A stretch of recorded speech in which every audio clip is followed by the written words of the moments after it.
सभी स्वास्थ्य प्रेमियों को मेरा नमस्कार। साथियों, ऐसे बहुत से पेशेंट आते हैं हमारे पास जो हमारे नेचुरोपैथी योग सेंटर पे जो दवाई खा रहे होते हैं, लेकिन ये नहीं पता होता कि जो दवाई खा रहे हैं, बीमारी की जिसकी खा रहे हैं, उस बीमारी का कारण क्या है, रोग का कारण क्या है।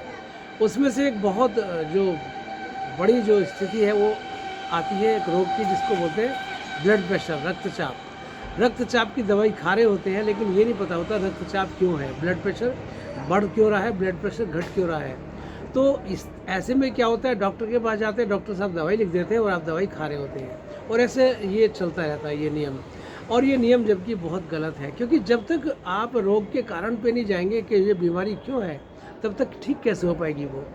जब तक कारण को अपनी जीवन शैली में से नहीं निकालेंगे, तब तक कैसे आप कल्पना कर सकते हैं कि रोग आपका ठीक हो जाएगा। तो साथियों, हम आज आपसे बात करेंगे कि ब्लड प्रेशर के कारण क्या क्या हो सकते हैं, और यदि आप ब्लड प्रेशर के कारण को नहीं जान पा रहे तो दवाई क्यों खा रहे हैं। तो इसमें बहुत बड़ा कारण गैस का बनना होता है, एसिडिटी का बनना हो सकता है।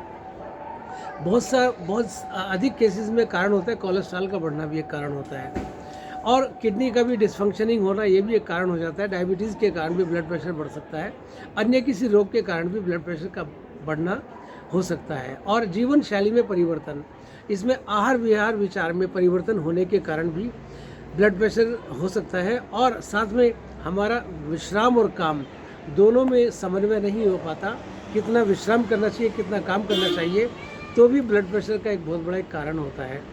तो साथियों, इन सब कारणों में यदि आप जाएंगे गहराई से, तो एक बहुत बड़ा कारण है जिसको बोलते हैं स्ट्रेस होना, स्ट्रेसफुल लाइफ। और इसमें एक बहुत बड़ा कारण होता है कि हमारे अनियंत्रित विचार, हमारे कुछ घटनाएं जीवन में ऐसी होती हैं और डे रूटीन में ऐसी घटती रहती हैं जो हमारे विचारों को प्रभावित करती रहती हैं। हम काम कुछ और कर रहे होते हैं, लेकिन हमारे विचारों में कुछ और चल रहा होता है। भोजन ग्रहण करते वक्त भी कई बार स्ट्रेस में होते हैं, जबकि उस समय पर उस स्ट्रेस का कोई लेना देना जीवन से नहीं होता।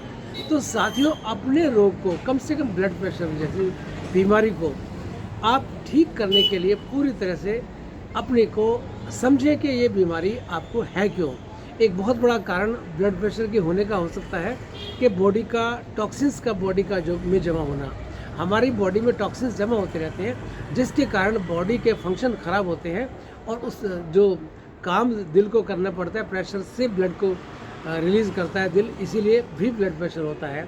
तो टॉक्सिन्स यदि बॉडी में, तो डिटॉक्सिफिकेशन ज़रूरी है, जो नेचुरोपैथी सेंटर में होता है। योग के द्वारा भी डिटॉक्सिफिकेशन सिस्टम होता है, जिसमें प्राणायाम या बहुत सारी एक्टिविटीज़ होती हैं। तो साथियों, अपनी बॉडी को भी डिटॉक्सिफाई करें, अपनी जीवन शैली को भी ठीक करें, आहार विहार विचार को ठीक करें, विचारों को नियंत्रित करने के लिए ध्यान का प्रयोग करें, रिलैक्सेशन टेक्निक्स को सीखें, शवासन का अभ्यास बढ़ाएं। आराम और काम में जो है समन्वय स्थापित होना चाहिए, और जीवन शैली हमारी संतुलित होनी चाहिए।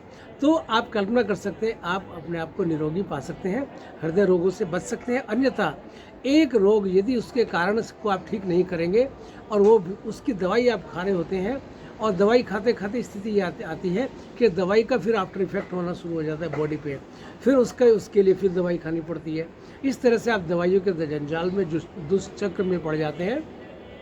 इस चक्र से निकलने के लिए ज़रूरी है अपनी जीवन शैली को ठीक करें, आहार को, विहार को, विचार को, तनाव को ठीक करें, बॉडी को डिटॉक्सिफाई करें, और नियमित जीवन शैली को जिए, तो आप ब्लड प्रेशर को कंट्रोल कर सकते हैं। आपका राइट है, आप समझें, डॉक्टर से भी पूछें कि मुझे ब्लड प्रेशर क्यों है। और यदि आपको जवाब नहीं मिलता तो आप किसी योगाचार्य के पास जाएं, नेचुरोपैथ के पास जाएं, आयुर्वेद को समझें, आप होम्योपैथिक मेडिसिन को लें, अपनी लाइफ को डिस्ट्रेसफुल करें, तो आप ब्लड प्रेशर आपका ठीक रह सकता है। आप स्वस्थ रहें, घर पे खुश रहें, अन्य लोगों को भी, मित्रों को भी आप इसी प्रकार से इन विचारों से आप अवगत कराएं। धन्यवाद, नमस्कार।